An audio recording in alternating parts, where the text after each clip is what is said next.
अरे बहू रानी तो सारा सारा दिन कमरे में बंद रहती है, कोई काम भी नहीं। मैं तो बोर हो जाती हूँ, क्या करूँ। तभी मीना की सहेली रीना उससे मिलने आती है। अरे मेरे घर का भी यही हाल है, बेटा ऑफिस और बहू कमरे में बंद, समय काटे नहीं कटता। लेकिन अब सच मानो तो वक्त ही नहीं है कि वक्त से रोटी भी खा लूं। अरे बहन, मुझे भी बता दे कौन सा जादू चलाया है, मैं भी अब जिंदगी के बचे कुचे दिन आराम से काट लूं। दीवारें देख देख कर तो बोर हो गई हूँ मैं। रीना मीना को एक स्मार्टफोन देती है। ये ले, ये है वो छड़ी जो जादू करती है। इसमें मैंने तेरा फेसबुक अकाउंट भी बनाया है, एंजल प्रिया के नाम से। बस अब यहाँ दोस्त बना और सबसे बातें कर। सास को पहले तो उतना समझ नहीं आता है, लेकिन धीरे धीरे वो उसकी आदत डाल लेती है। माँ जी जल्दी से खाना खा लीजिए, मुझे थोड़ा काम है। अरे तू जा, मैं खा लूंगी, अभी वक्त नहीं है। और सासू माँ मोबाइल में मुंह गड़ाए जवाब दे देती है। बहू समझ ही नहीं पाती और वहाँ से कमरे में चली जाती है। अचानक सास को किसी प्यारी पिंकी की फ्रेंड रिक्वेस्ट आती है। अरे वाह, ये तो कोई प्यारी सी लड़की लगती है, बात करती हूँ। सास फ्रेंड रिक्वेस्ट अपनाकर बात करने लगती है। अब क्या था, सास सारा दिन उस सहेली से बात करती, अपनी कहती उसकी सुनती। एक दिन सास फोन पर ही सर गड़ाए। अरे बहू, जरा मंदिर के लिए थाली सजा दे, आज कीर्तन है।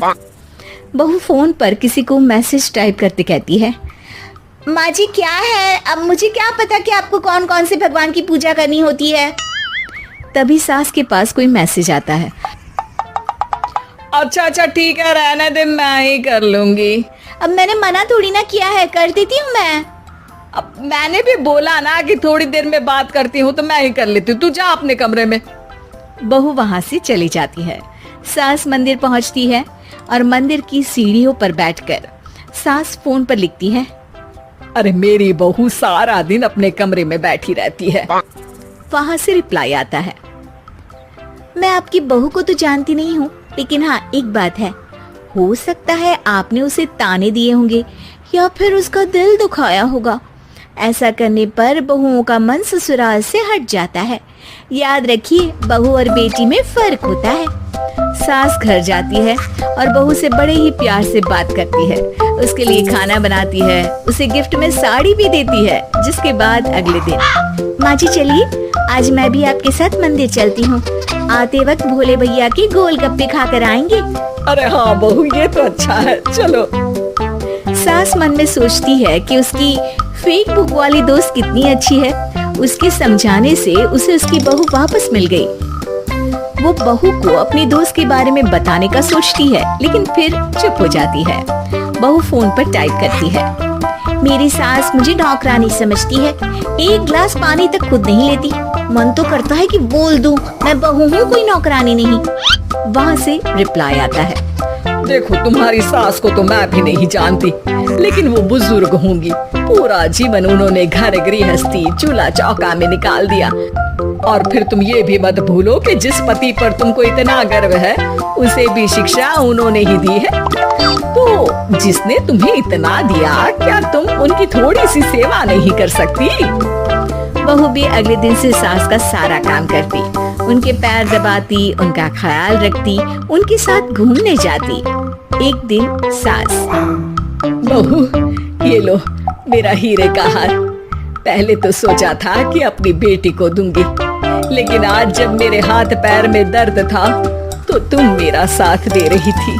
समय पर खाना पानी देकर तुमने ही मेरा बुढ़ापे में साथ दिया।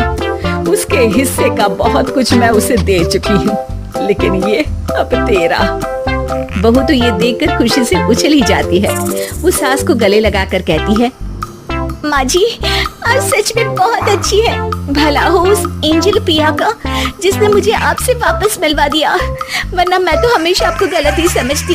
मैं तो सोचती थी काश वो एंजल प्रिया मेरी सास होती। क्या नाम लिया बहू? एंजल प्रिया तेरी फेसबुक फ्रेंड है? हाँ माँ जी, वो बहुत अच्छी है। उन्होंने ही मुझे बताया कि सास की कीमत क्या होती है। अरे बहू, कहीं तू प्यारी पिंकी तो नहीं? जी माँ जी, मैं ही हूँ प्यारी पिंकी। क्यों? सास बहू को गले लगाकर कहती है।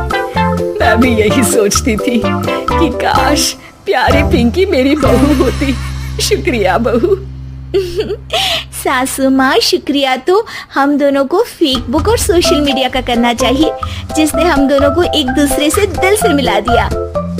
अब तक दोनों को समझ आ गया था कि जो खुशी वो बाहर ढूंढ रहे थे, सच में तो वो उनके घर में ही थी।